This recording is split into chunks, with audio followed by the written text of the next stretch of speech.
Ik ben Freddy van der Heijden, 58 jaar. En leerman op het scootje van Grauw. Dit was mijn tweede jaar.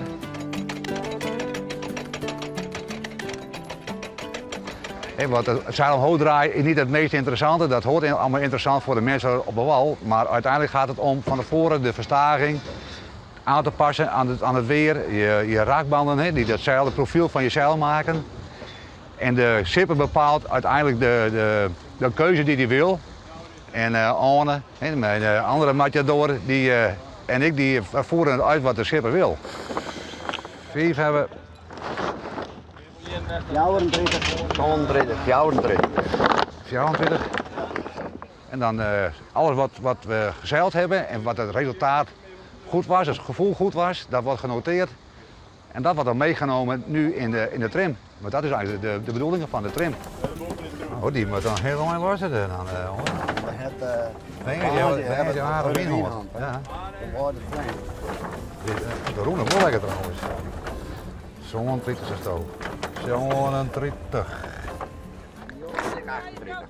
8. De schipper moet het goed gevoel hebben. En dan kan je heel mooie apparatuur aan boord hebben, maar zijn gevoel moet goed wezen. En als het gevoel goed is, dat neemt hij mee. En dan zegt hij van, jongen, dit moeten we noteren. Maar het is geen garantie dat het dan de volgende keer ook helemaal goed is. Want ik kan wel weten dat het een heel klein beetje verschil is, dat het dan weer anders is. Maar dat is juist het fijne van het scootjesielen. Het werken met dat spul. Oh, Heger. Nog in. Dit is de maximale stand van Vaderwien. En dat is nog maximaal. Zit nog maximaal heeg. Nou, sterk, maar je moet ook wel een conditie hebben. Wij mogen graag even een biertje, even een rookje doen. En dat telt dan niet in voordeel. Nee.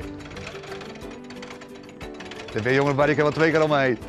Nee, dat hoort erbij. Ja, zeker maar even omzetten, Albert.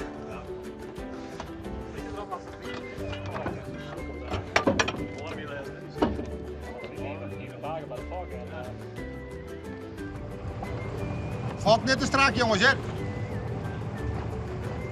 Dan moet ik erom varen. Nee, het is een samenspel en dat is. En kijk, dat is het team. Hè.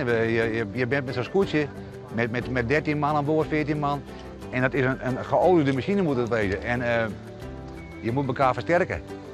Dat moet je doen.